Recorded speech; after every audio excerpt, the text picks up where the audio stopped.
Okay, so today guys, what I'm going to show you is how to set up your rig so that your BOSE L1 Pro 16s don't clip. One of the reasons why you're probably having this issue where your BOSE are clipping is because the signal that you're sending from your controller or your DJ mixer is too hot.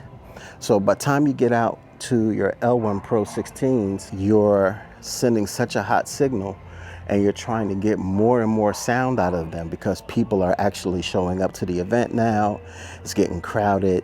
You're at that stage for the event where you want to turn it up, and it seems like they just can't handle the amount of sound that you're sending through them.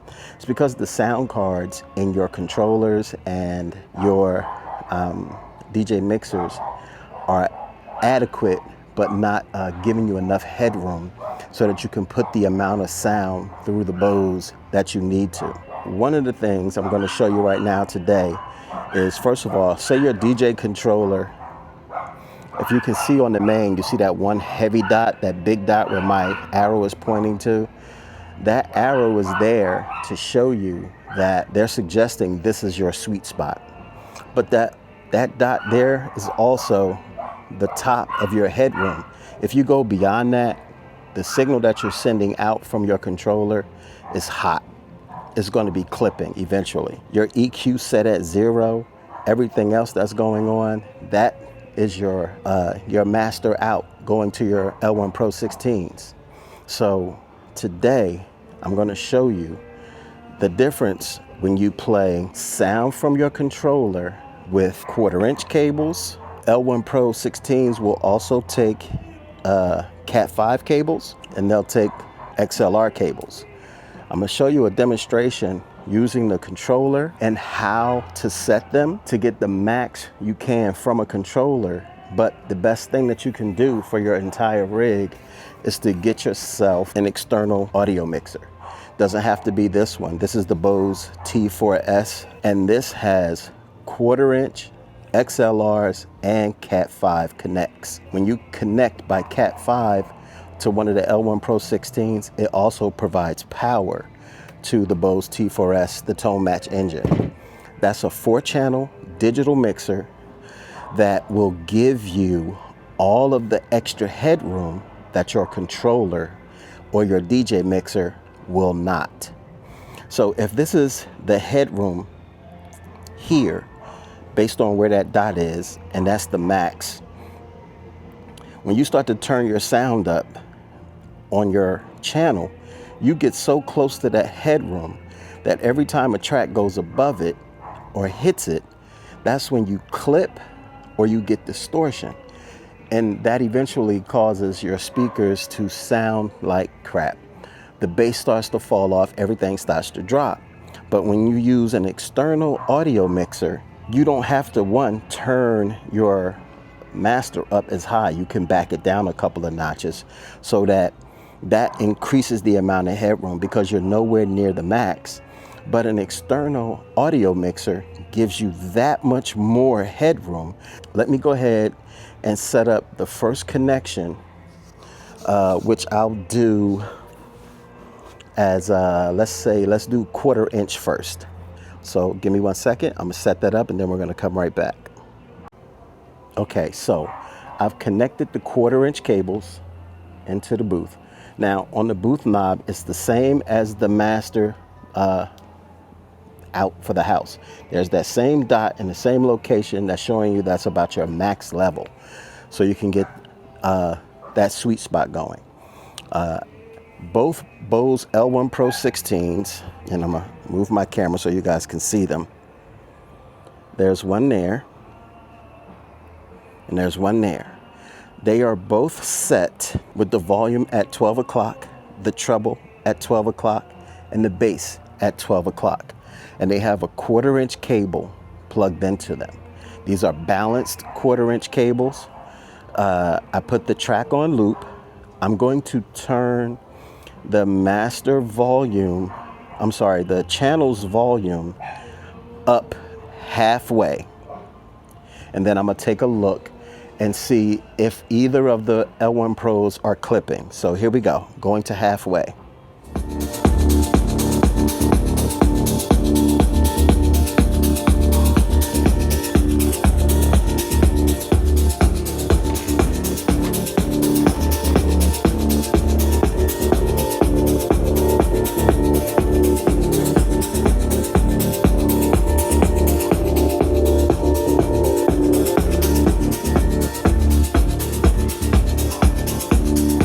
Okay, so my signal on both of them is green, no clipping.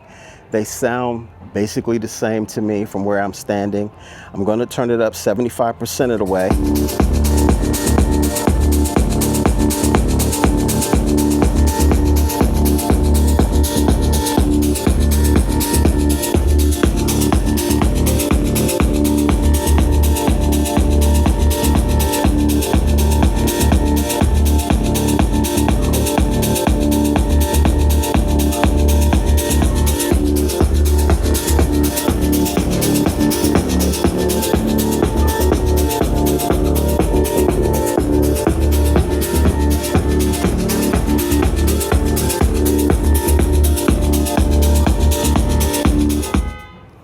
Okay, so I can hear a little difference in the bass now on the bottom end, where it almost sounds a little on the hollow side, but neither of them are clipping yet. And if you saw the green lights on my DB, I was somewhere between the 6 and the 0, and you see it says peak. So relatively, you would want to stay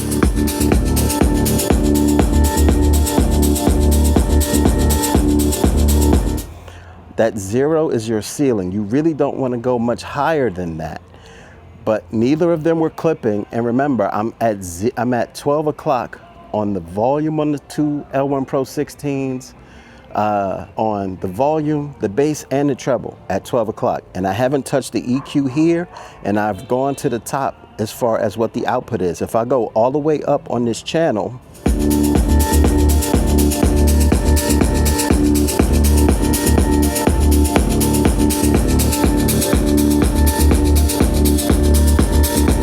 I'm going to check and see if either of them are clipping with the volume all the way up.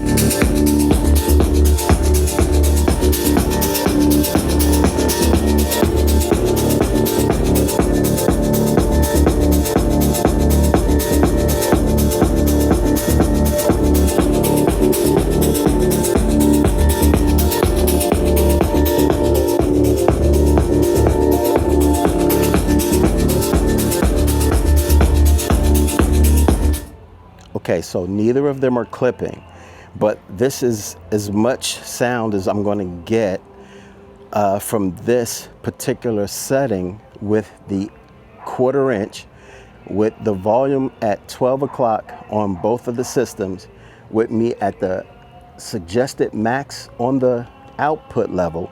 There's not much more I can get from this particular setting with the 1/4 inch.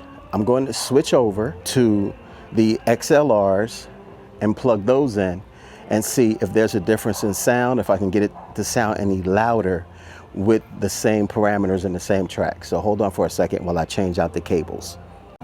Okay, so this is one thing I noticed immediately after I plugged in the two XLRs into the two BOSE L1 Pro 16s, that the sound on the tops got extremely loud. They were way louder. And the booth, I turned the booth down and I plugged in the XLRs, and I'm at the max or the suggested location for the master out. The same track is loaded, it's still playing. I'm gonna go halfway up and see if there's a difference in the sound. And I'm gonna check to see where we are.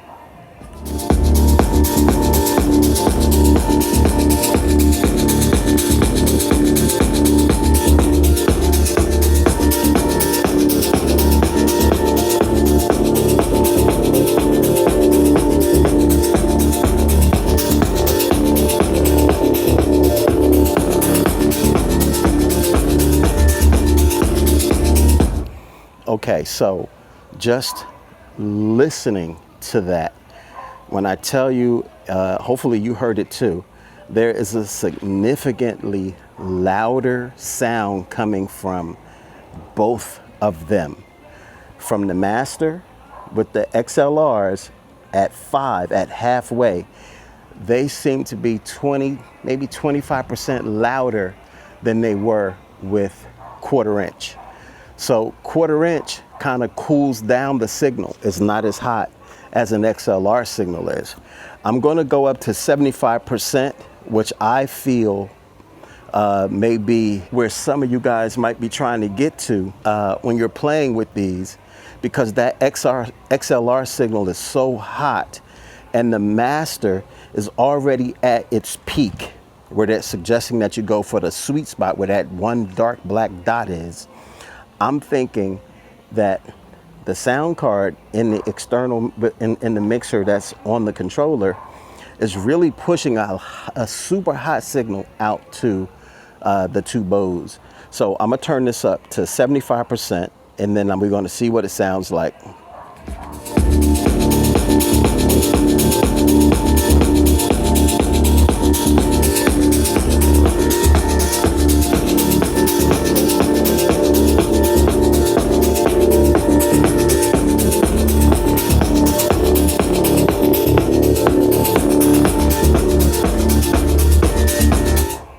Okay, so as I suspected, both of the L1 Pros are clipping. The dB reading on the controller still shows it at -6 and almost popping up to the 0 mark. So that is your peak. You can't go any higher because of lack of headroom. So if you're doing a party and you're starting off at halfway on the volume, which is here, that's all you're going to get out of these with that setting. With both of the L1 Pros, volume at 12 o'clock, bass at 12 o'clock, treble at 12 o'clock. The signal coming from here is so hot, I would have to turn it down, because when I plug the XLRs up, the speakers, before I even put any sound through, you can hear the increase in the signal. When you stand near your speakers, you shouldn't hear this loud hiss. I'm gonna walk by and stand near it so you can hear what I'm talking about. Right now, I turned the master all the way down, and I'm gonna walk by the speaker so you can possibly pick up the sound from the hiss.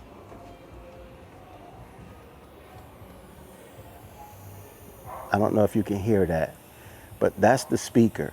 Now, when I go back, I'm gonna turn the volume up on the master where I had it before, and then you can hear the hiss even louder. That's the suggested sweet spot. And you can hear the hiss coming out of both of these speakers. It's apparent, it's extremely loud. That means that's an extremely hot signal. And even when I turn it down, if I turn it all the way down, you can still hear the hiss coming from these speakers from the XLR cables.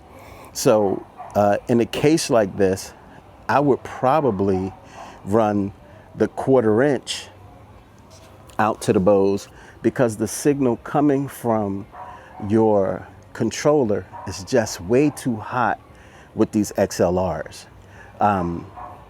The other thing would be to, because this is your output options. You only have quarter inch and XLR on this particular controller. A lot of controllers are made that way. There's not much you can do. Those are your options. So in order to get the headroom that you need without sending such a hot signal out, you need an external audio mixer. So I'm going to hook up the BOSE external mixer and then reconnect those speakers, and let's check and see what the differences are. Okay, so what I've done is I've connected XLRs out from the Denon controller into the BOSE ToneMatch. on channels 1 and 2. I've connected the 1/4 inch going out to both of the L1 Pro 16s. I left the settings on the L1 Pro 16s the same. Volume is at 12 o'clock, bass and treble at 12 o'clock. You can see this green signal coming in from, can you see that? I hope you can see that. There it is. There's that green signal. These are my gain controls for those 2 channels coming in. I'm going to set my gains. You have to set your gains first before you start sending sound out to your speakers. In order to do that, remember where the dot was on the mains. If I turn that back up to where they have it, it starts to clip, even with my gains all the way down. So I don't need to do that. I can go 1, 2, even 3 dots below where they suggest I take my volume control on the Prime Go. Because the signal is so hot coming from here, once it comes into your external mixer, you no longer have to worry about that hot signal. I have the volume on the channel turned all the way up while that track is still playing and it's sending the signal through. So now I need to set the gains. If you can see the gain right there is starting to clip. Right there, let's see. Yep, right there. So with that being said, I can back the volume down on both of my channels so that I'm nowhere near clipping, not there and not on the mixer. And I haven't turned the volume up for my floor yet. This is my master bus that will send the sound out to my L1 Pro 16s. So I'm going to start to turn them up and see the difference in the sound coming from the Prime Go now. Let's go up to 50% where we were with our first test. I'm gonna turn the volume up here.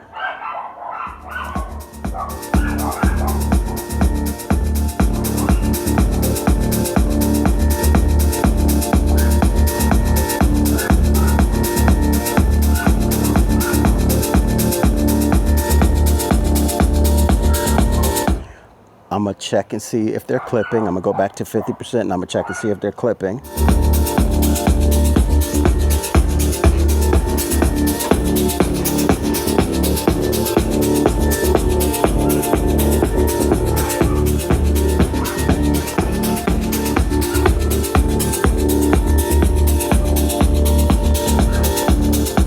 Okay, so I'm not getting any clipping and it's not clipping here. They're in the green. I'm gonna go up to 75%.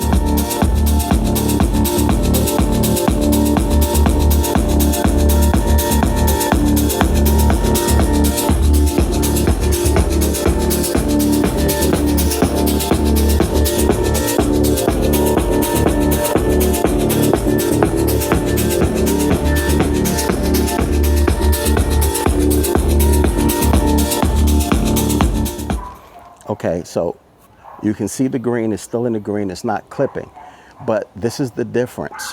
My master bus is where I get my extra headroom. You don't want to turn your slider on your controller for your volume up higher than 75%. You never want to go max out on any of your volume controls. That's how you get into trouble. So let's say I go up to 60%. But then I go up on my master bus, I can go up higher because I adjusted my gains to protect my system and the amount of output that's going to my speakers. So let's go up here and then I'm gonna go up on my master bus and see what I get.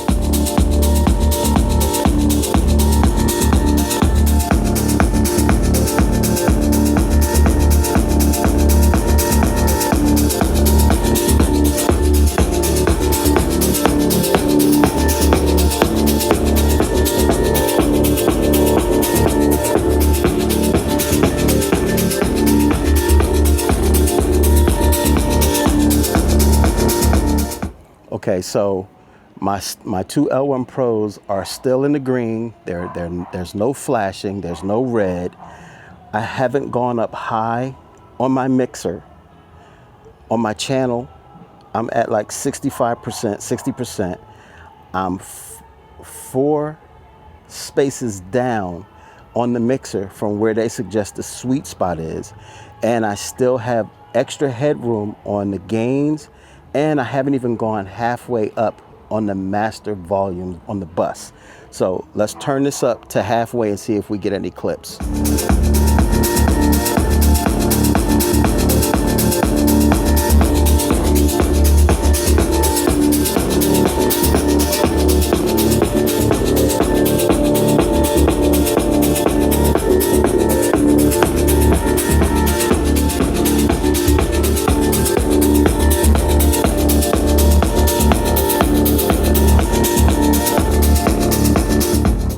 Okay, so they're still not clipping. The sound is still a little harsh, but they're not clipping. They're not in any danger of being distorted or cutting off. And because I'm still in the green here, and I'm in the green on the speakers, and I'm at 12 o'clock here, I still have the extra room in the gain, and I'm not anywhere near maxing out my volume control on the slider or on the main out, because I turned this down so that I'm not sending this super hot signal in. But because I'm using the external mixer and I have the extra control here where I can go in and I can change the frequencies.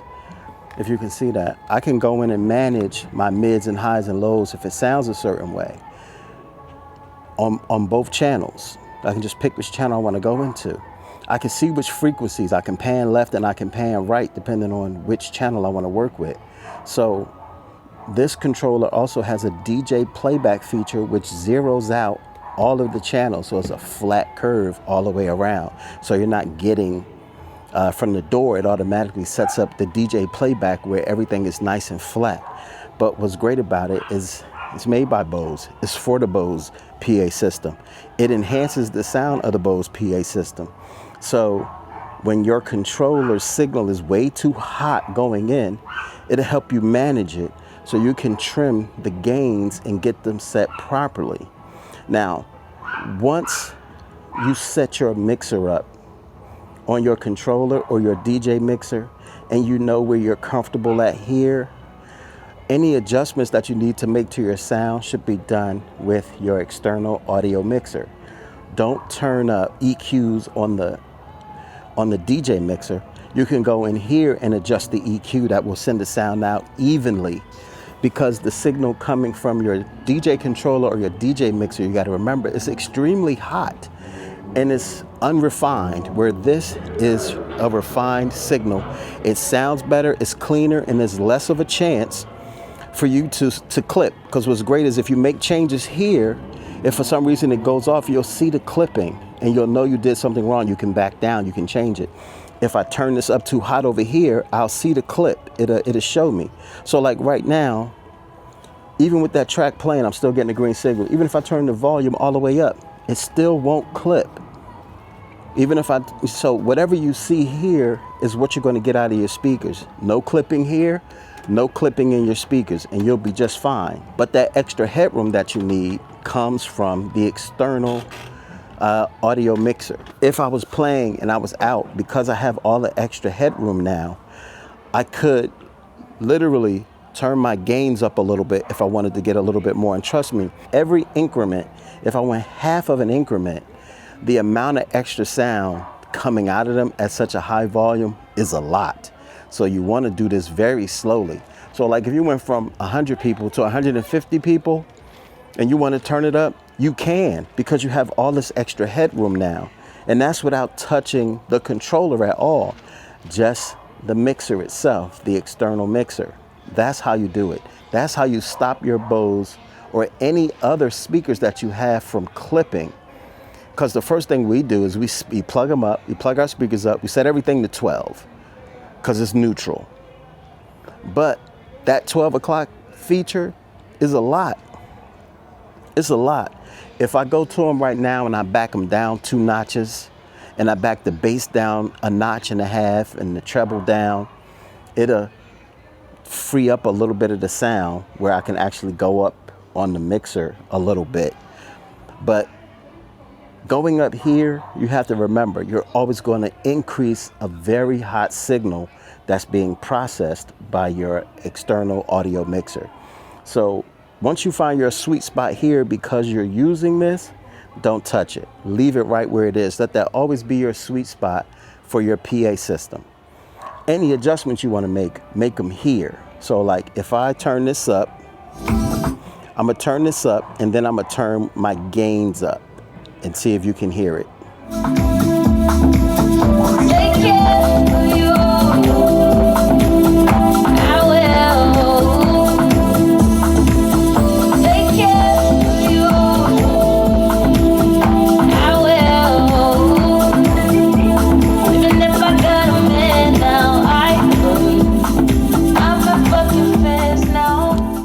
I'm sure you heard that. That is such a large difference. But when you only have 2 stacks, they have to work a little bit harder. So in order to save them and to make sure that they sound good, get yourself an external mixer. If you have any questions, guys, leave them in the comments for me. I hope this helped you guys out some. The other thing I want to just put in real quick as a note is that all of my cables are high-end cables. My 1/4 inch are balance cables. They have great shielding on them. Everybody knows these green and white cables. They're famous because of the quality, and they are really good. My XLR cables are, you can see that they say pig hog on them. These are some of the best cables. This is a 12 gauge cable, 12, 16, 14, 10. Don't use 24 gauge cables or 20 gauge cables. They're not going to carry the sound quality that you need to your BOSE PA. The sound is going to fall off. They just sound terrible. Spend the money and get you better cables. My power source is another thing that guys should be aware of. I know you can't see it from here. I'm gonna move my camera. Right there on the ground is my Furman power strip. It's got a 10 gauge power cord. It's an all metal case, all metal connection, and it has protection built into it. When I tell you, before I got those and I connected all 4 of my sub 2s together, my 4 BOSE subs, and I cranked it up, the power kept failing. It kept falling and flipping a circuit in the house. And I said, this isn't gonna work because I got all these speakers. I need to be able to play them. Every time I would turn it up and the power draw would take over, the power cords I had were trash. So I upgraded and got the Furmans. Never happens again. I can plug up, and I got 6 of those. I bought 6 of them because I have to be able to power my rig. I have to be able to power all of the speakers and lights and everything that I carry, and I've never had a problem again. And it's the craziest thing that something as simple as a good power strip and good cables make all of the difference. And trust me, they do. So don't hesitate to spend the money. Again, any questions at all, leave them for me in the comments. Until next time, peace.